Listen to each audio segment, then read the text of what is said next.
วันนี้ก่อนที่จะเข้าสู่เนื้อหาครูจะให้เด็กๆเล่นเกมก็คือเกมปิงโกปิงโกอะไรเดี๋ยวมาดูกันเดี๋ยวครูจะแจกปิงโกให้วิธีการเล่นก่อนเราดูวิธีการเล่นถ้าเราใส่อุปกรณ์ในช่องปิงโกของเราจะมีอยู่7แ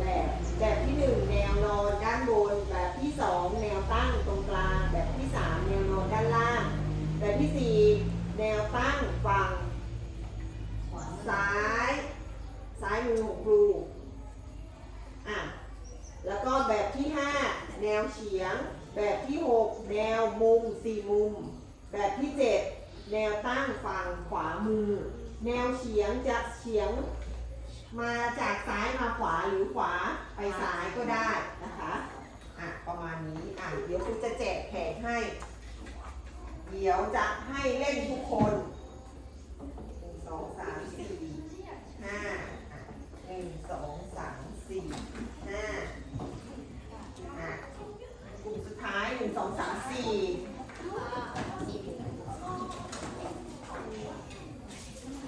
เดี๋ยวอุปกรณ์มีทั้งแบบกระดาษแล้วก็ปุ่มแบ่งการใส่ไม่แย่งกันนะคะ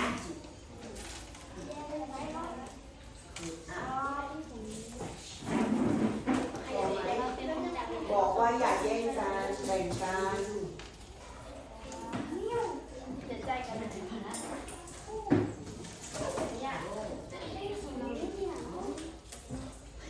มันแย่งกันนะอย่าแย่งกันสิ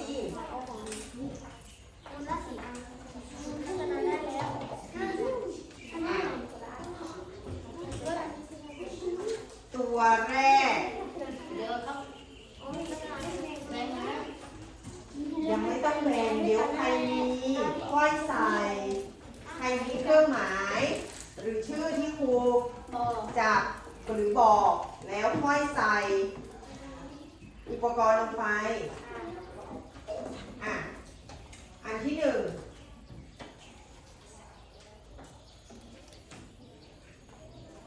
อันนี้เครื่องหมายอะไรใครเห็นไหมไม้ยมกมีไหมมีค่ะใครมีก็ใส่อันที่2เครื่องหมายนี้เครื่องหมายอะไรปรัชนีหรือว่าคำถาม ใครมี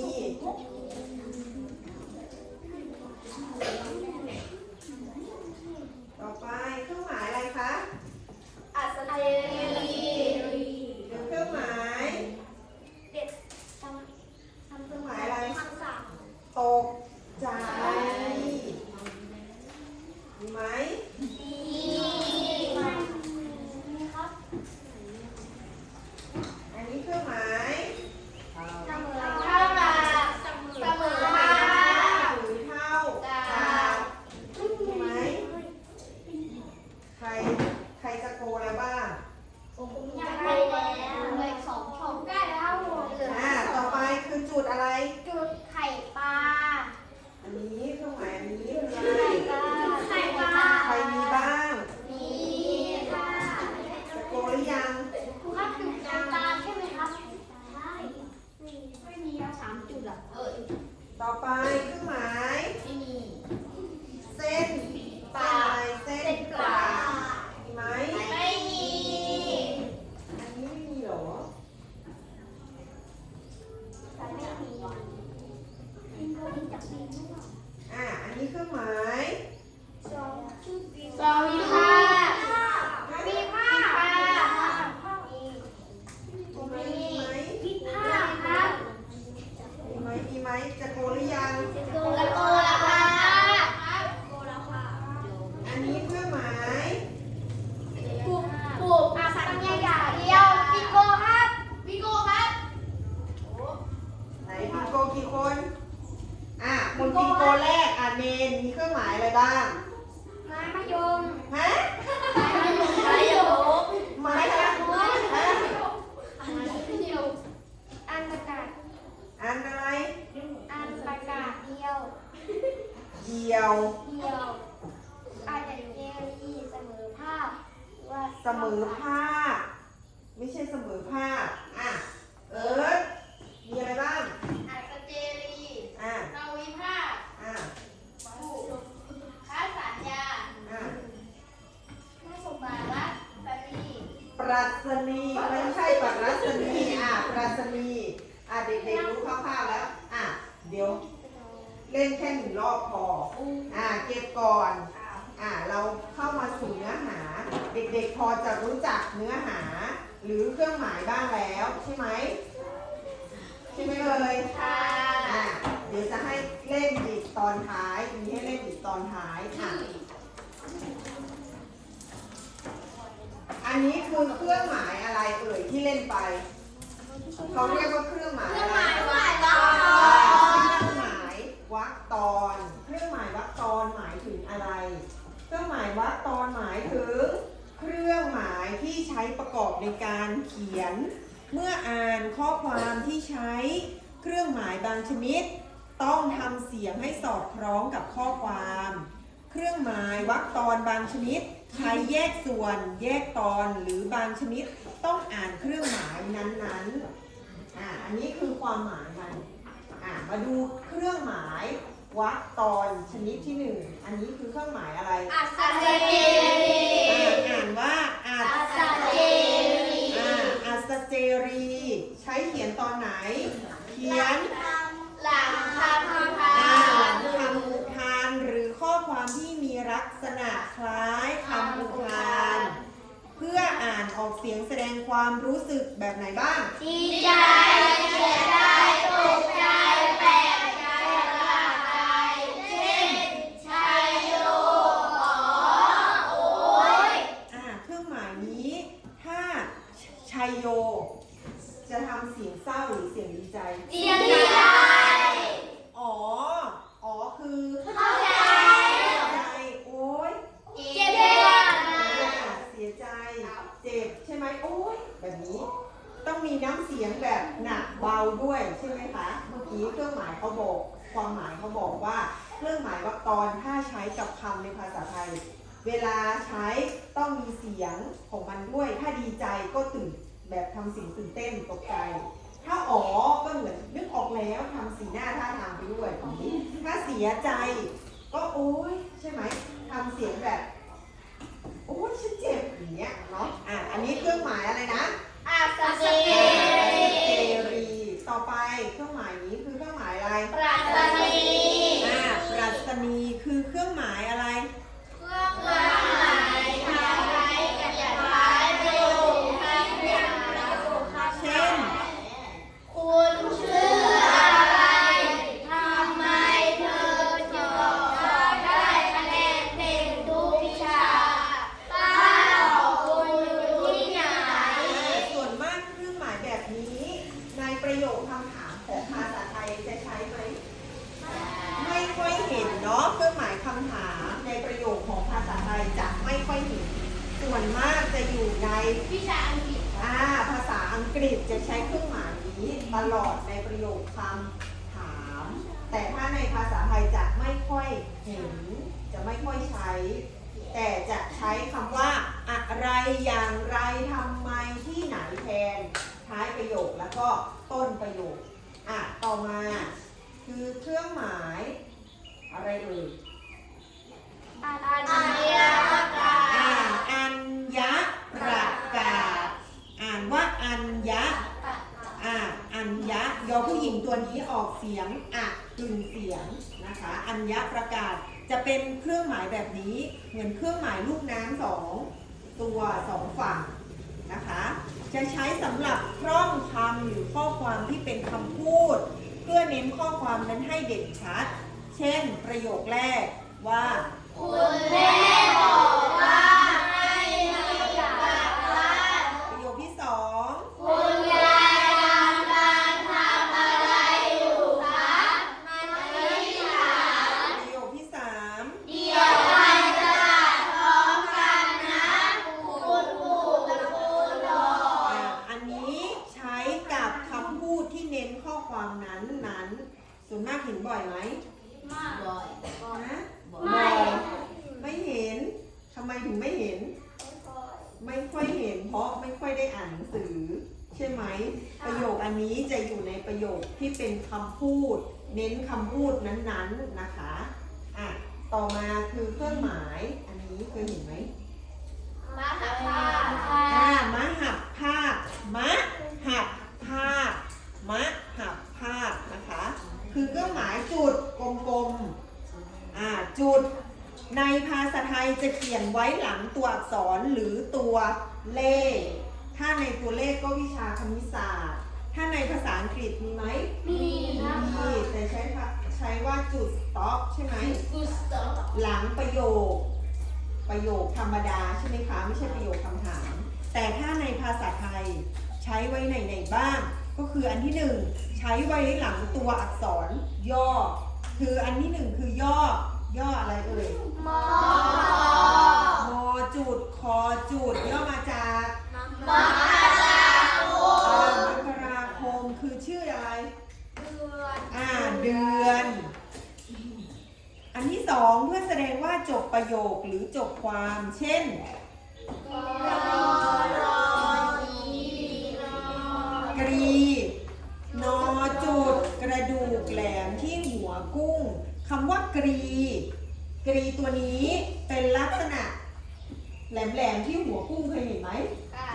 ที่ยาวๆแล้วนอจุดคืออะไรนอจุดตัวนี้แทนลักษณะของชนิดของคำนอจุดคือคำอะไรคำนามนอจุดนอตัวนี้จะอยู่ส่วนมากเห็นในพจนานุกรมข้างหลังคำศัพท์ของเราใช้คำว่านอจุดคำนามมันยาวไปเขาก็เลยใช้ตัวย่อว่านอแล้วก็มีจุดอันต่อมาเขียนไว้หลังตัวอักษรหรือตัวเลขที่บอกลำดับข้อเช่น1จุดคำเต็มก็คือข้อที่1นั่นเองอันนี้เขียนบ่อยอยู่แล้วเนาะอันที่สองอันต่อมาคือระหว่างชั่วโมงกับนาทีเป็นการบอกเวลาเช่นเวลาเท่าไหร่ 9:30 นาที เวลาอ่าน 9.30 นจุดอ่านว่า 9 นาฬิกา 30 นาที อันนี้จะอยู่ในอะไร ส่วนมากในการอ่านคณิตศาสตร์ใช่ไหมอ่านเวลาคณิตศาสตร์ ต่อมาเป็นจุดทศนิยมแล้วจุดทศนิยมให้อ่านตัวเลขเรียงกันไป เช่น 9.3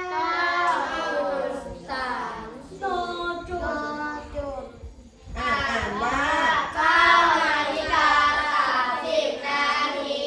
อันนี้เป็นจุดทศนิยม อย่างเช่น 9.3 อันนี้อ่านจุดทศนิยมแล้วก็อ่านตัวเลขด้านหลังเรียงไปเครื่องหมายต่อมาเครื่องหมายอะไรเอ่ย จุลภาค จุลภาคใช้ในการขั้นคำตัวเลขหรือข้อความอันนี้นะคะคือเครื่องหมายจุลภาคอันที่1จุลภาคขั้นจำนวนเลขเช่นจำนวนเลขเกิน3หลักต้องมีเครื่องหมายจุลภาคก็จะเป็นเลขหลักอะไรพันต่อมาใช้จุลภาคขั้นคำคือเช่นทัศนาหมายความว่าดูแล้วก็หมายความว่าเห็นอันนี้คือ2ความหมายอันนี้ขั้นคำนะคะต่อมาขั้นคำในรายการที่เขียนต่อกันตั้งแต่3คำขึ้นไปกรณีที่รายการสุดท้ายจะมีคำว่าและหรือคำว่าหรือไม่ต้องใส่จุลภาคหลังรายการรองสุดท้ายเช่นใน1สัปดาห์มี7วันได้แก่วันจันทร์อังคาร พุธพฤหัส ศุกร์เสาร์อาทิตย์ คำว่าและถ้ามีคำว่าและไม่ต้องมีเครื่องหมายจุลภาคแต่ถ้าไม่มีคำว่าและต้องมีเครื่องหมายจุลภาคเพราะวัน1สัปดาห์มี7วันมันมีหลายวันต้องใส่เครื่องหมายจุลภาคต่อมาคือเครื่องหมายอะไรเอ่ย นะคะอันนี้คือชื่อของมันคือคำว่านะขะลิขิตนะขะลิขิตคือเครื่องหมายอะไรที่เราเห็นรู้จักกัน วงเล็บ วงเล็บในส่วนใหญ่เรียกว่าวงเล็บใช้สำหรับเขียนคล่อมข้อความคำหรือตัวเลข เ พื่ออธิบายและขยายความนั้น เช่นสุภาพอ่านว่าสุภาพอาหารอ่านว่าอาหารอันนี้คือเครื่องหมายวงเล็บเปิดแล้วถ้าเราเขียนจบแล้วก็เขียนวงเล็บปิดต่อมาใช้กับชื่อเช่นพระยาอุปกิจศิลปสารวงเล็บเปิดนิ่มกาญจนาชีวะวงเล็บปิดแบบนี้อันนี้ชื่อที่มีคนแต่งให้อันนี้ชื่อจริงของท่านแบบนี้ใช้ต่อมาใช้สำหรับขยายข้อความตาของเธอสวยเหมือนทรายวงเล็บเปิดเนื้อทรายเป็นสัตว์ชนิดหนึ่งซึ่งมีตาสวยงามวงเล็บปิดแบบนี้คือขยายคำว่าเนื้อทรายตรงนี้นะคะต่อมาคือเครื่องหมายอันนี้เคยเห็นไหมเปอร์เซ็นต์ค่ะเปอร์เซ็นต์ตรงนี้เคยเห็นในวิชาอะไรคณิตศาสตร์คณิตศาสตร์ภาษาไทยมีไหมไม่มีก็ส่วนน้อยส่วนมากจะอยู่ในเนื้อเรื่องหรือประโยคที่เขาบอกเป็น ร้อยละแล้วก็เปอร์เซ็นต์โดยใช้เครื่องหมายแบบนี้แทนนะคะอาจจะไม่เขียนคำว่าเปอร์เซ็นต์แต่ใช้เครื่องหมายตรงนี้แทน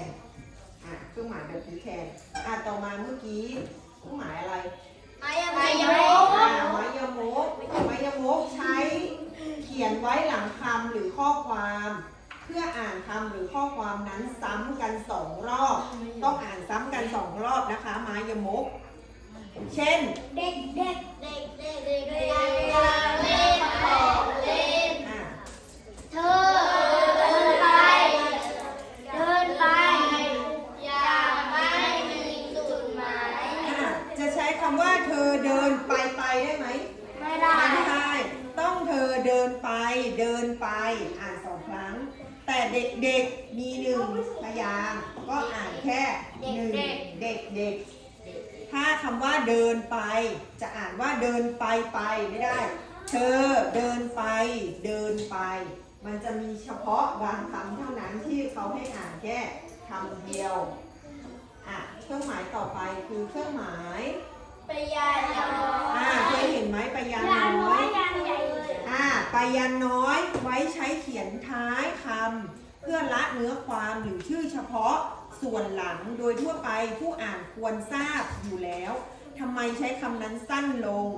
แต่เวลาอ่านต้องอ่านเต็มทั้งข้อความส่วนมากจะอยู่ในถ้าจังหวัดก็คือคำว่ากรุงเทพชื่อเต็มว่ากรุงเทพมหานครคำต่อไปอันนี้คำว่าโปรดเกล้าอันนี้เป็นคำใช้สำหรับพระมหากษัตริย์โปรดเกล้าอ่านเต็มว่าโปรดเกล้าโปรดกระหม่อมอันนี้จะใช้เครื่องหมายปยานน้อยต่อมาปยานใหญ่เคยเห็นปยานใหญ่ไหมความแตกต่างกันความแตกต่างจากปยานน้อยเมื่อกี้มีอะไรเพิ่มมาแล้วก็เล็กอีก1 คนให้1 คนเหรอปยานเล็กอีก1 ตัวปยานใหญ่จะมีปยานเล็ก2 ตัวแล้วก็ลอลิงอยู่ตรงกลางอันนี้เขาเรียกว่าปยานใหญ่จะเขียนไว้หลังข้อความที่ยังไม่จบยังมีข้อความต่อไปอีกมากและข้อความนั้นเป็นข้อความประเภทเดียวกันการอ่านเครื่องหมายให้ใช้คำว่าละหรือและอื่นๆถ้ามีเครื่องหมายนี้อยู่ท้ายประโยคเด็กๆต้องอ่านว่าละหรือว่าอ่านว่าหรืออ่านว่าและอื่นๆเช่นผลไม้ไทยมีมากมายเช่นมังคุดขนุนมะยมมะม่วงใช้คำไหนดีและ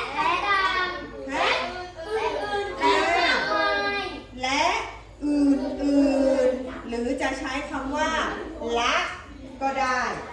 ประโยคนี้ใช้ได้2 คำใช้คำว่าละแล้วก็และอื่นๆเพราะว่ามะม่วงไทยหรอผลไม้ไทยมีหลายชนิดหลายประเภทไม่มีแค่มังคุดขนุนเท่านั้นมีอื่นๆด้วยเครื่องหมายต่อไปมีกี่เครื่องหมายละจำได้ไหม4 เหรอ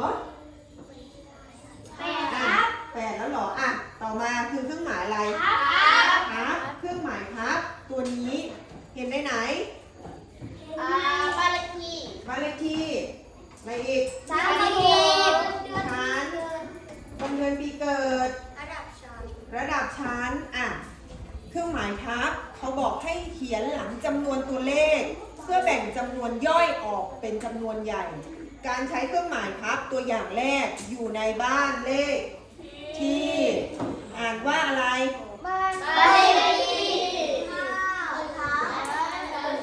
อันตัวอย่างที่สองอยู่ใน ชั้นประถมศึกษาปีที่1/5ของเรามีทับไหมชั้น ไม่มี ไม่ ค่ะ มีเพราะมีชั้นละ1ห้อง ถ้ามากกว่า1ห้องก็จะเป็น1/1 1/2 1/3 ชั้นเราก็ป5/1 5/2 5/3 ถึง5/10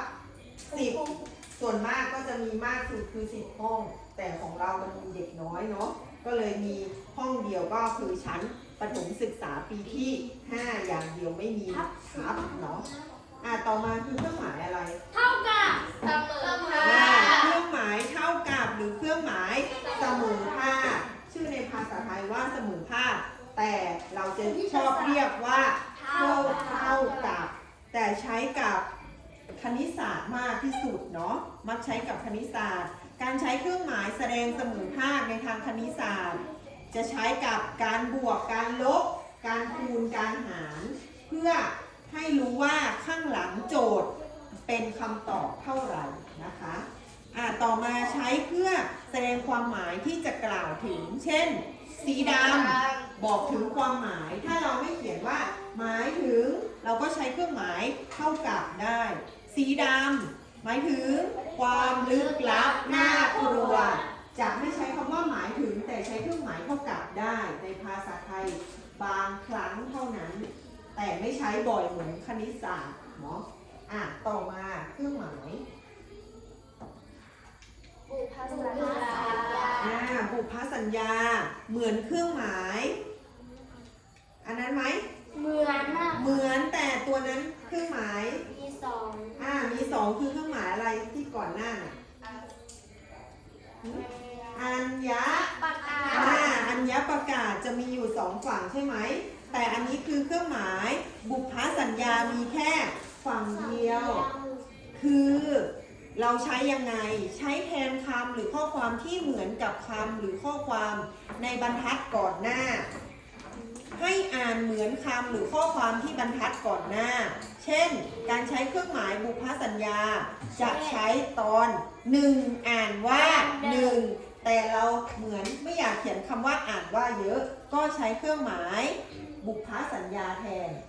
11อ่านว่า11แต่จะใช้เครื่องหมายแทนจะไม่เขียนคำว่าอ่านว่านะคะ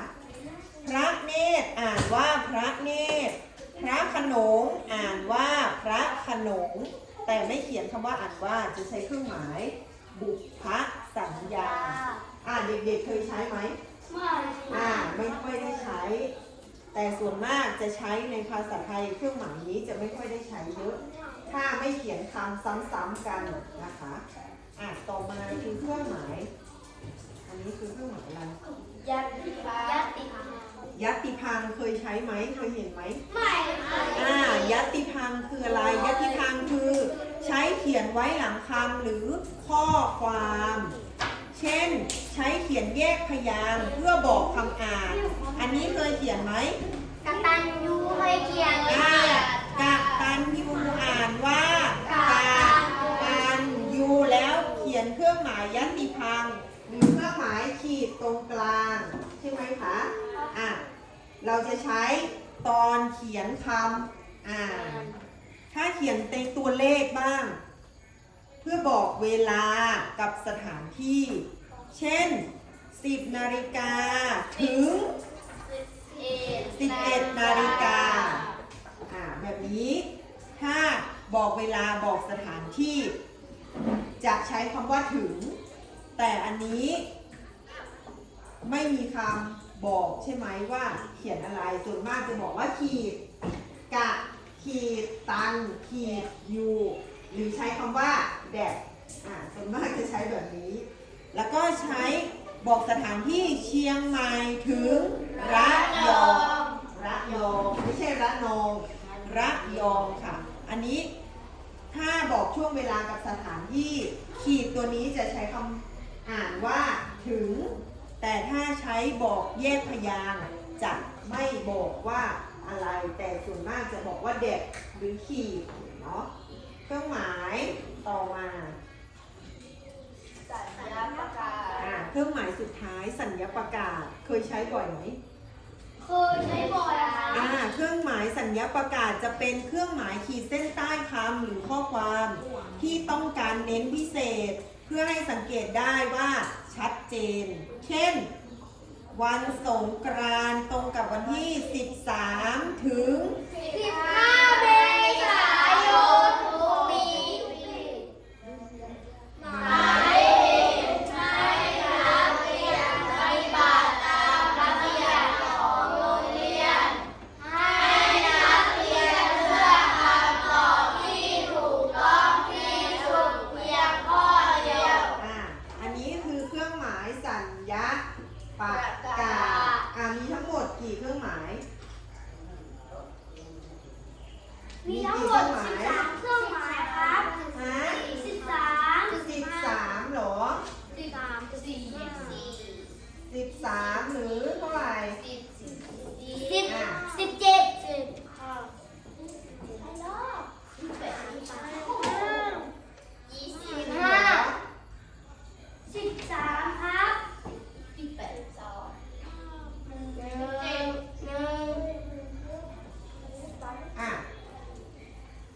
มาดูเครื่องหมายความหมายของมันคือเครื่องหมายวรรคตอนคืออะไร เป็นเครื่องหมายที่ใช้ประกอบการเขียนเมื่ออ่านข้อความที่ใช้เครื่องหมายบางชนิดต้องทำเสียงให้สอดคล้องกับข้อความเครื่องหมายวรรคตอนบางชนิดใช้แยกส่วนแยกตอนหรือบางชนิดต้องอ่านความหมายนั้นๆ อ่านเครื่องหมายนั้นๆสรุปคือเครื่องหมายที่ใช้ประกอบในการอ่านหรือเขียนข้อความใช่ไหมเครื่องหมายวรรคตอนหมายถึงเครื่องหมายที่ใช้ในการเขียนหรืออ่านข้อความ มีทั้งหมด16 หรืออ่านข้อความหรืออ่านข้อความบางชนิดต้องทำเสียง ให้สอดคล้อง บางชนิดต้องทำเสียง ให้สอดคล้อง กับข้อความเครื่องหมายวรรคตอนบางชนิดใช้แยกส่วน ให้สอดคล้องกับข้อความ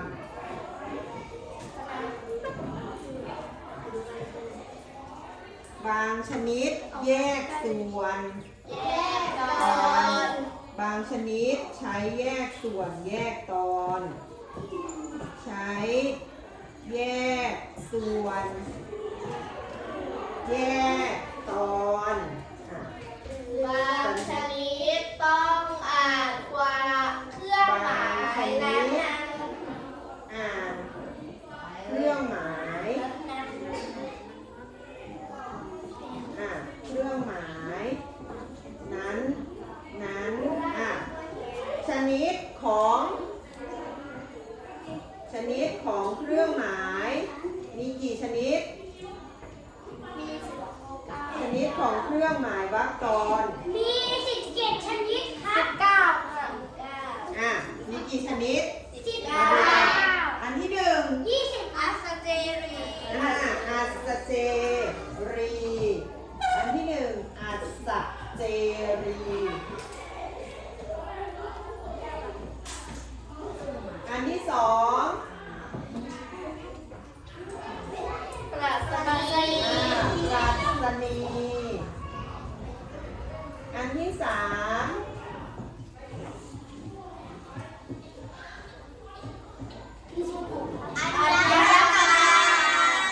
อัญญประกาศตัวนี้ใช่ไหมที่ว่าเหมือนเครื่องหมายอะไรนะ บุตรพระสัญญาเหมือนกับ บุพสัญญาใช่ไหมตัวนี้คือม้าอะไรม้าหับผ้าละอันที่6จุลภา อันที่5คือจุลภาอันที่6อันนี้คืออะไรตาขาดลี นะค่ะ ลิ นี้ขีดอันที่7เปอร์เซ็นต์ เปอร์เซ็นต์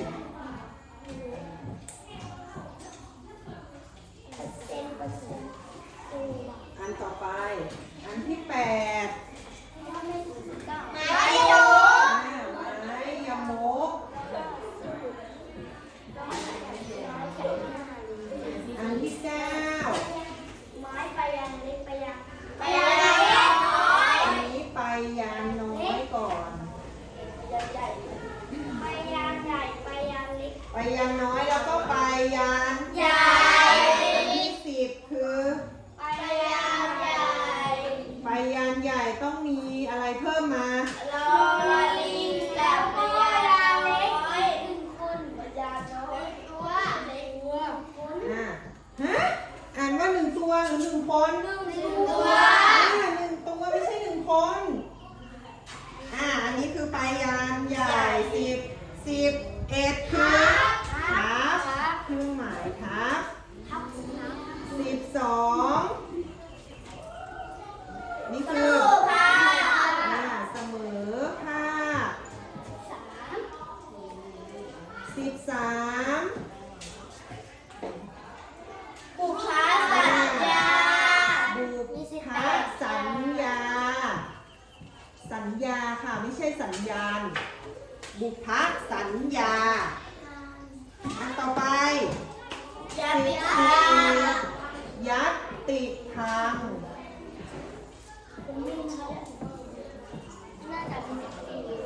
อันที่15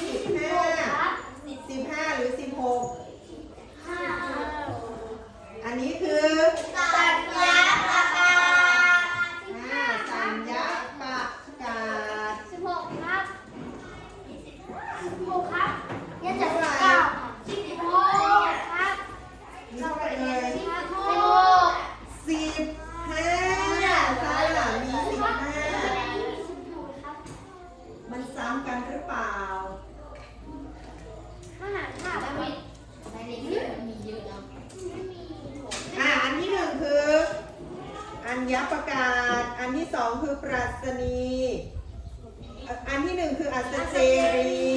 อันที่2ปรัชนีอันที่3 ยับประกาศ อันที่4มหาภาค อันที่5 เรือภาค อันที่6นักข่าวลิขิ อั ต นที่7เปอร์เซ็นต์ อันที่ ไม้ 8 โยก อันที่ พยางน้อย 9 อันที่10พยางใหญ่ อันที่11ทับ อันที่12 เสมอภาค อันที่13 บุพสัญญา 14 ยัตติภาค 15 สัญญาประกาศ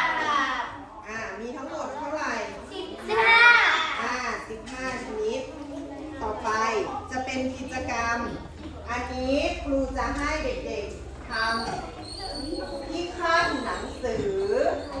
แต่ละคนจะได้หัวสัตว์ไม่เหมือนกัน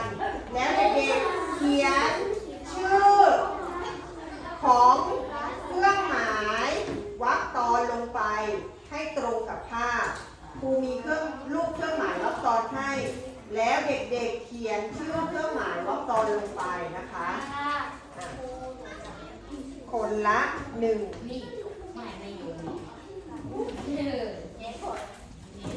ช้างลิงเสือได้เหมือนกันอันนี้ลิง ลิงช้าง ว่าหนูเขาเป็นหมา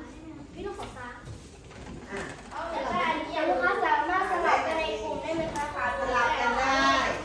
แหลกไหม อ่ะกลุ่มนี้มีช้าง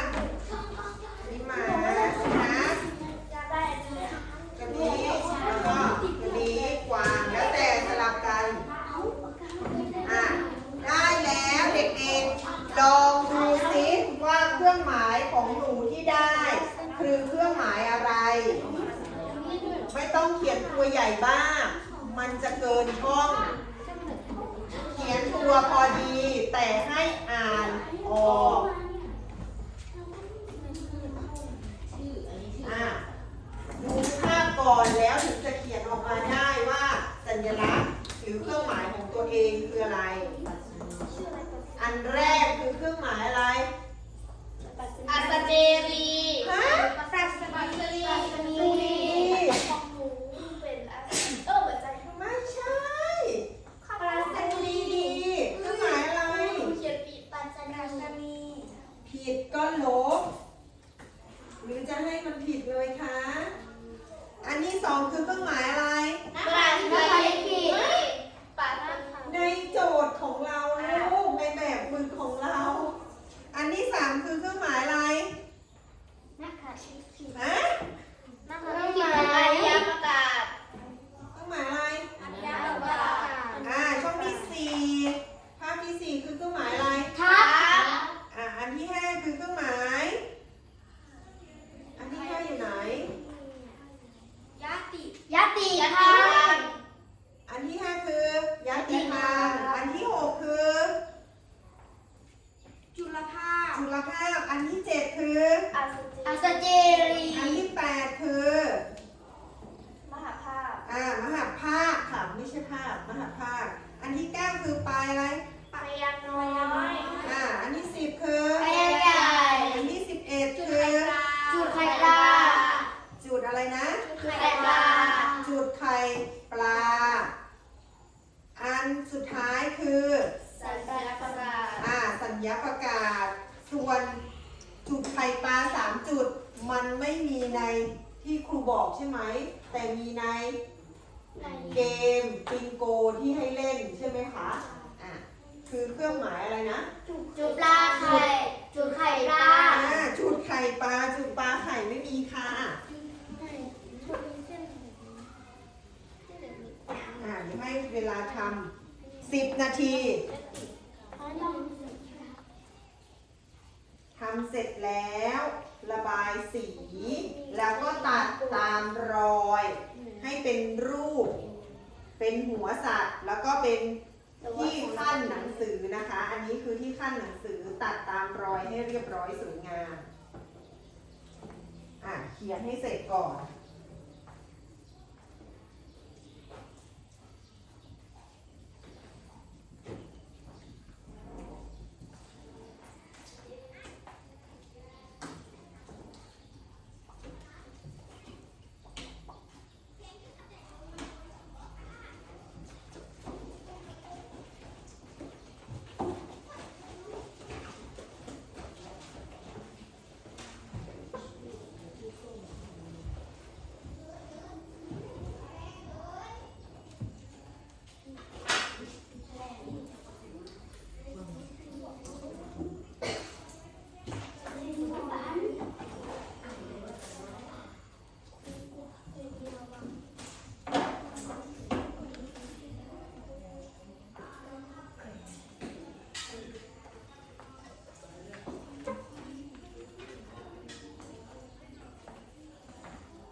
เสร็จยังเขียน เสร็จแล้วครับ เขียนเสร็จแล้วระบายสี มีสีไหม มีครับ สีอีกแล้ว มีครับ สีของครูอยู่ไหนละ อันนี้ใช่ไหม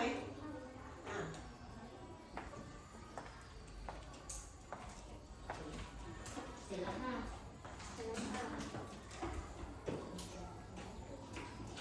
ถูกแล้วเขียนชื่อไว้นะครูตรง เขียนชื่อไว้ในช่องบน เดี๋ยวเขียนไว้ข้างหลังภาพดีกว่าตรงหัว ชั้นเลขที่ เขียนนามนำหน้าด้วยบางคนไม่ยอมเขียนนามนำหน้า